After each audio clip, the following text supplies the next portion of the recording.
It is horrifying, but I can't stop reading it. Christopher Nolan should read this book and then explain it to me.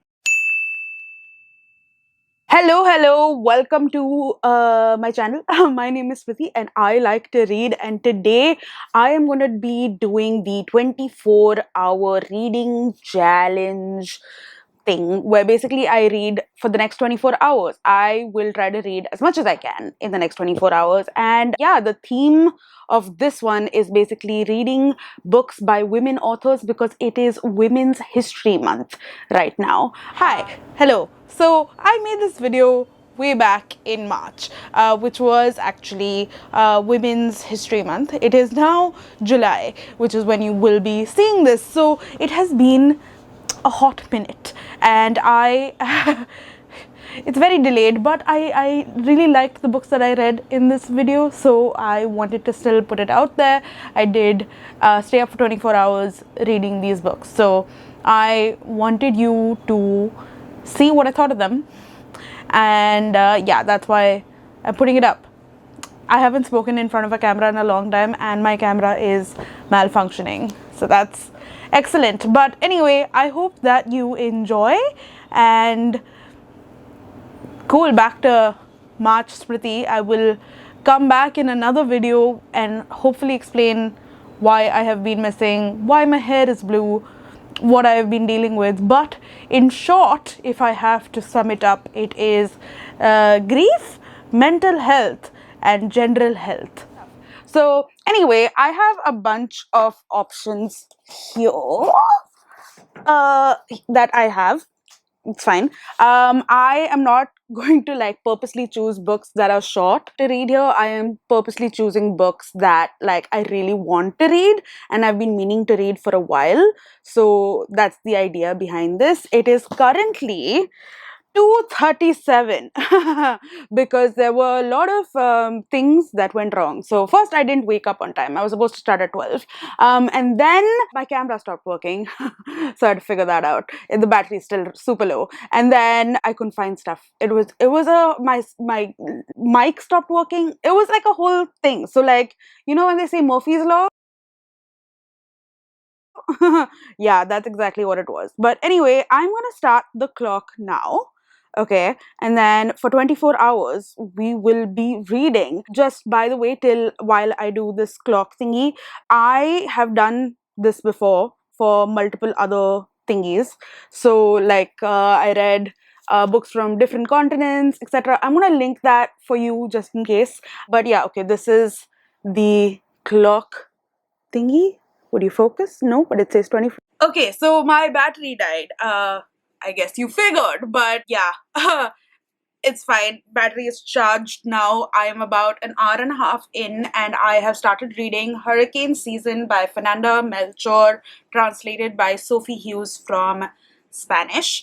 And this book is a book that I've been meaning to read for a while now. I think it was nominated for the Booker International Prize back in the day, and I know a lot of people have spoken about this book and said that it's absolutely batshit crazy, but it like holds you in, like sort of reels you in, and I completely agree with them.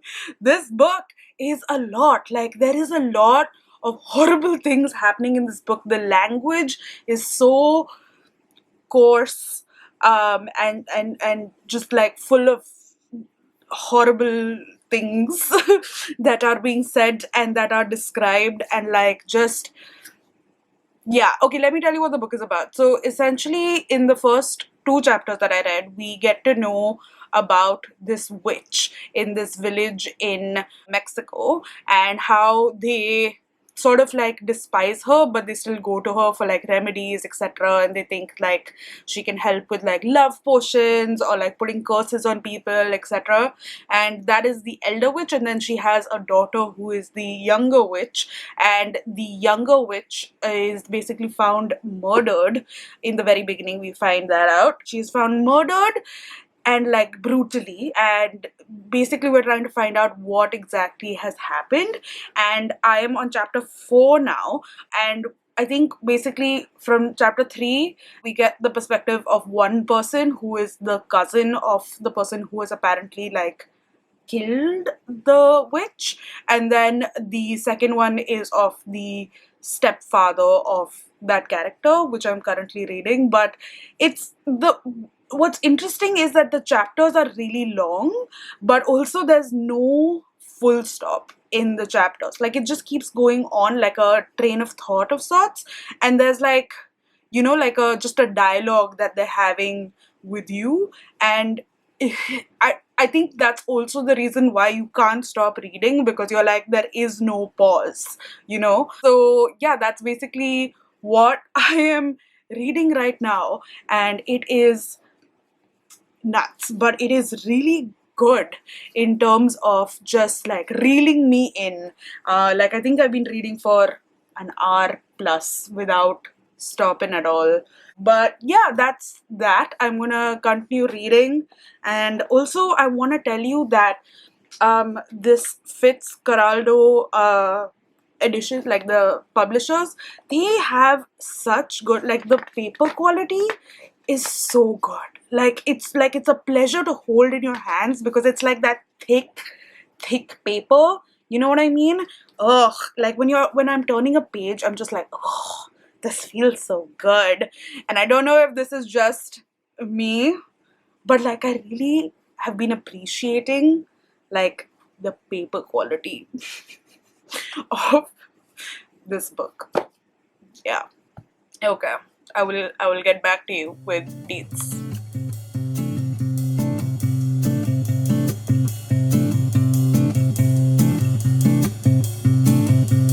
I'm having partly G because G money genius. So I'm about 3 hours in. Maybe see the clock thingy here. Yeah, anyway. And I am still reading this one. I'm about 160 pages in, and it is horrifying. It is horrifying, but I can't stop reading it. I am just like, yeah, okay. That was my update. Well, I finished the book, and I feel like I had to sit with it for a while. It's like 8 o'clock. And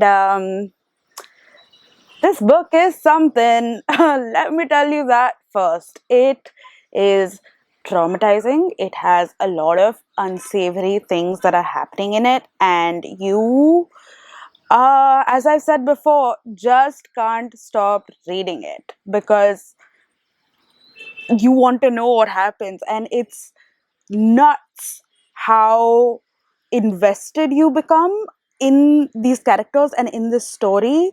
And it's it's honestly wild, and it's so wonderfully written in terms of like how each of these 8 chapters which are there in this book come from a different person's perspective, and it's all basically about the witch, but you never get the witch's perspective, which is very interesting. So I don't know, it's just,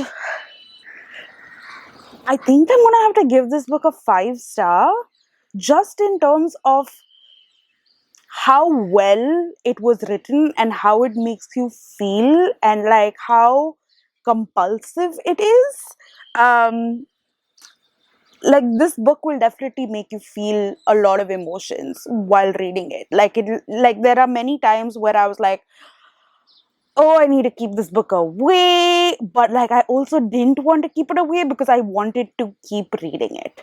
So yeah, that's what I have for now. I feel like this was a huge mistake reading it, because I am honestly a little traumatized by this book right now, and I don't know what I'm going to read next that will reduce that trauma. So yeah, I think I'm going to like get my head straight or something. I don't know. If you have read this book, can you please tell me what you thought of it? Like, I really want to know. I really, really want to know. Am I insane for giving this book 5 stars? Or did you feel similarly? Hello, Governor. What is that? I have started reading this book, which is Untold Day and Night. I basically removed the cover of it when I'm reading a hardcover because, well, I'm not a psychopath. But yeah, I started reading this. It is, by the way, it's 11 o'clock, so it's been 2 hours since I finished hurricane season, and this is I'm only about 50 pages in to this book. And the reason for that is, one, I'm still reeling from hurricane season. There are images and things that I have read in that book that are like seared into my brain. There's that. But also, this book is honestly like a fever dream. That's how I would explain it, because essentially we are following this one woman who was an employee at this audio theater, which is basically where it's just sound. There are no people performing. It's just like audio that's being played, and it's supposed to be for like blind people, but like it's shutting down and it's her last day. So we see her in that last day where she's like shutting the theater and all of that sort of stuff, and she's describing the sort of work. And yeah, essentially we're supposed to follow her only through that one night as well as the next day. But right now I'm still at like the night part. But it's just it's strange and weird. And like, so for example, this one, like these two very different people say something about like a letter on page 13, and then two very different people say the same thing but on page 46. So you're like, what's that about? You know, like I literally had to like stop when I read that, and I was like, wait, someone else has said literally the same thing. So I like went back and tried to like search for it. But also, what I have to say is that the writing in this is very, very lovely. The way that she describes things are like super interesting. So, for example, on page 5, she's talking about these boys who were attending the one of the audio plays, and as soon as it got over, like they practically flew out of the auditorium yelling and shoving as they went through the glass door. The door swung back so suddenly it severed them from their shadows, which were left behind like dark ghosts. You know, like the way that she describes things are just so interesting. I have another one done. Yeah, so for example, the humid air collected in the house's dark interior, so dense you could almost have swept it up with a broom. You know what I mean? Like just the visualization and the way that she's making you like really understand what it is. What is it called? Is it like giving, is it metaphors? I'm forgetting. I need my Ren and Martin. But yeah, whatever it's called. Tell me what it was called. Is it metaphors? I think it's metaphors, right? Wow, I am dumb. I studied English, but anyway, yeah, those are my thoughts for now. I'm gonna continue reading and stop faffing around and get back to you with thoughts. But yeah, that's it. I haven't eaten anything so far, so I've not shown you what I've eaten, so there's nothing that I can really show you right now. You know what I mean? Okay. I am confusion. Confused. What is going on? No idea. I don't know what to tell you. So I finished this book, which is Untold Day and Night, and I don't know what to think. Because, as I said previously, it is definitely a fever dream. There are, I think I'm too dumb to fully grasp everything. Like, it's just like, oh, there are different versions of you, and who you think is this person is not this person, it's actually the other person, and then they are the same people. And it's like Tenant. I understood Tenant, though I didn't understand this. You know what I mean? It's like Christopher Nolan should read this book and then explain it to me. Or someone else who's read this book, please tell me what was going on. Okay. But the point is, it was still a good book. I still sort of enjoyed the ride that I was in. I was hella confused, but I like didn't hate the confusion. I wasn't like, oh my god, I need to keep this book down because I hate it. You know what I mean? I think it was still well written. Uh, would I recommend it to people? If you want to be confused, sure, why not? It's a fever dream of a book, as I've said at least 40 times now, but it's it's something. That's what I have to say. So yeah, I am done with this. I'm moving on to my next book, which is this one, which is there is something on the cover. I think it's chocolate. It's fine. Tender Hooks by Mohsin, no, Moni Mohsin. And I was going to say Mohsin Hamid, different Pakistani writer. It's fine. So Moni Mohsin is an author who has written another book that I've really enjoyed, which is what is it called? Yeah, The Diary of a Social Butterfly.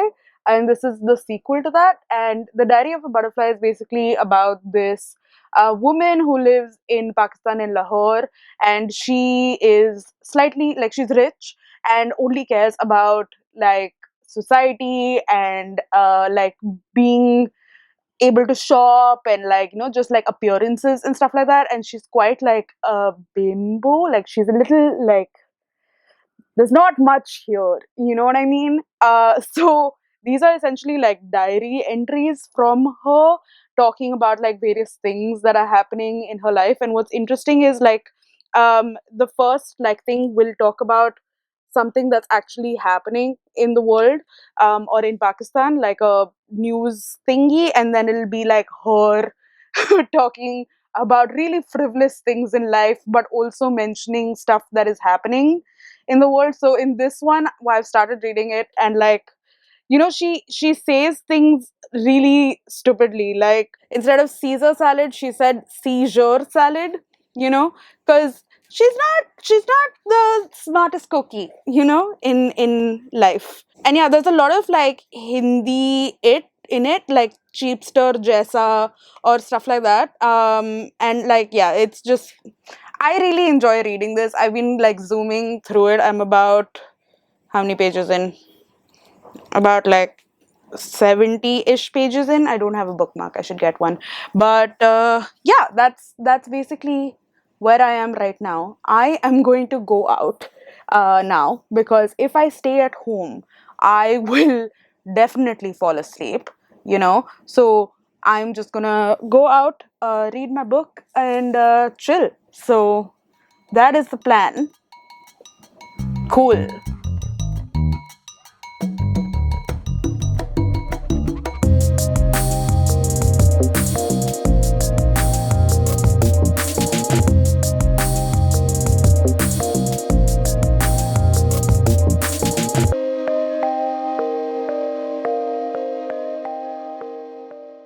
I am back home, and I didn't film while I was out because there were weirdly a lot of people around, and then I felt shy. So I didn't like talk to the mic. But you know what I did? I finished two books. Yeah, oh, wait. This and this. Oh my god. Okay, so let me talk about this one, which I finished ridiculously fast actually.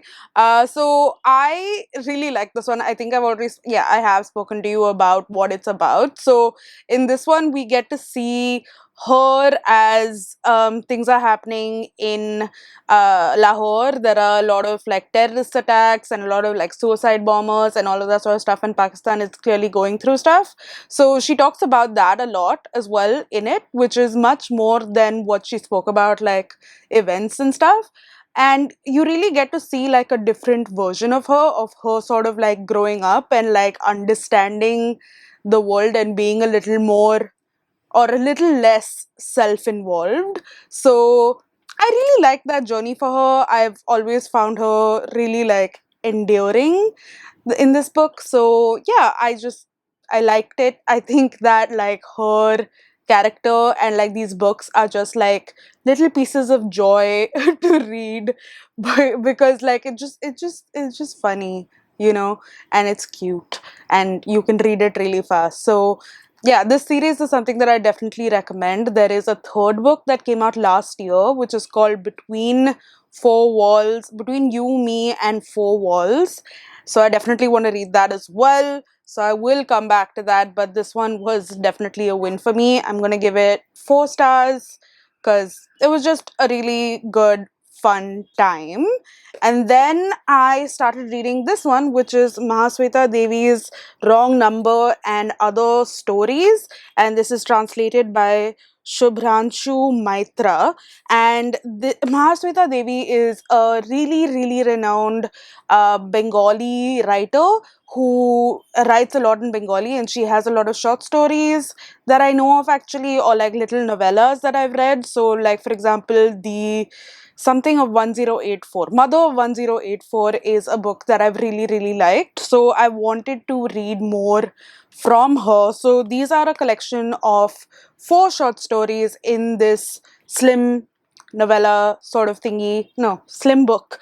And yeah, I think it was sort of a mixed bag, but I really like the overall messaging of it. Like the first one is about a father, and I don't want to give like spoilers or anything, but I really like the first one. The second one is about this like goat herder who comes from the lower caste, and how he starts to understand like the constitutional rights, and how he like is treated really badly by people because like the police and people from the upper castes that keep taking away like his goats without like ever paying him and stuff like that. And he understands that like fundamental rights, I this is my property and like you shouldn't be able to take my stuff. But he then realizes that it's not for people like him, it's for like the elite. And I really, really liked what that messaging was, because I feel like us in cities and like the people who have this privilege, like we get to fight these cases, we get to like live somewhat within the constitution, but like there are a lot of people who just don't have that as a possibility. So yeah, that and then yeah, the other two stories were great as well, but yeah, I think those two were my favorite, and the ones that really like stuck out. So yeah, those were the two books that I read, and I am done with four books now.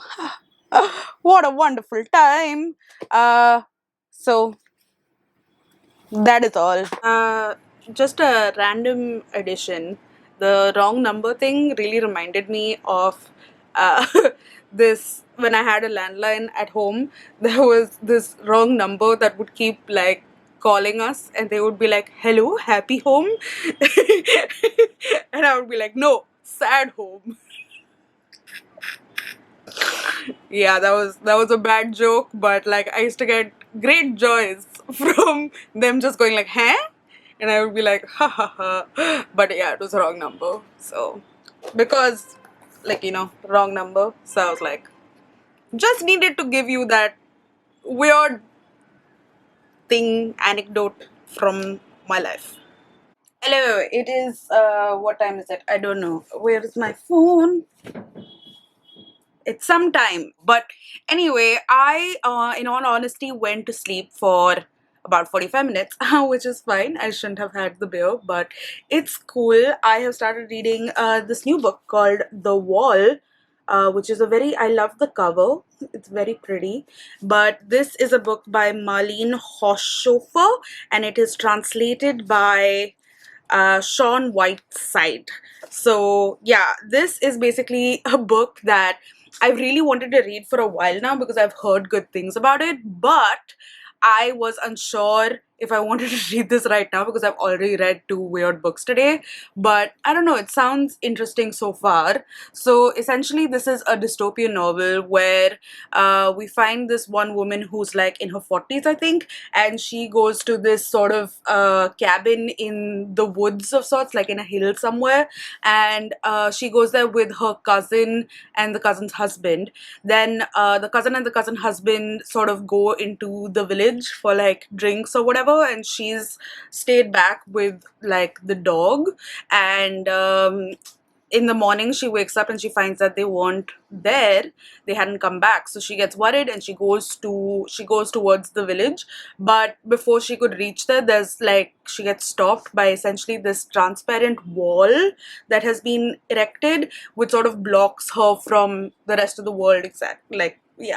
And essentially what we see in the first 30 pages that I have read is that the people on the other side seem like dead, but like in a weird sort of way where they're just sort of frozen in the spot that they were. So for example, she sees like this farmer guy who's just sort of like standing there. She sees like these two cows who were grazing, who were just like sort of frozen or like statuesque-ish, and they're obviously like dead. So that's weird. I don't know if we'll ever find out what exactly happened to these people, but on her side of the wall things seem to be fine. So right now she has the dog, she's found another like a live cow, and she's tending to them, and it seems interesting.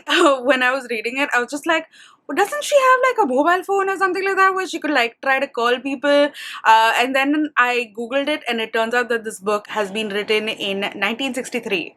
So that's cool. I was just like, yeah, they didn't have mobile phones in 1963. So there's that. But yeah, I will continue to read this. I actually checked out the audiobook of this book, but the audiobook at 3x speed was still slower than me reading it with my eyes, which is weird. So I'm just gonna continue reading this with my eyes and get back to ya. So it's about 1:50 and I have about 40 minutes to go. I'm about 120 pages into the book and I'm so sleepy.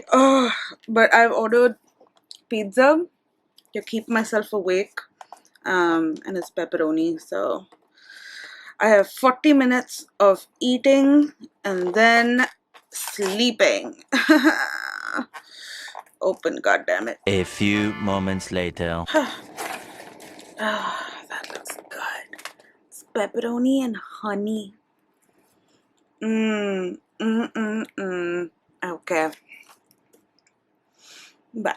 Okay, so we're wrapping up this video. I didn't film what I thought about the book when I finished it, and I finished it not the next day, but it took me a few days actually, because in the very beginning of the book it tells you that the dog is going to die, and I can't handle any sort of entertainment medium that deals with the death of a pet. I just wasn't looking forward to it at all, so I just kind of kept putting it off.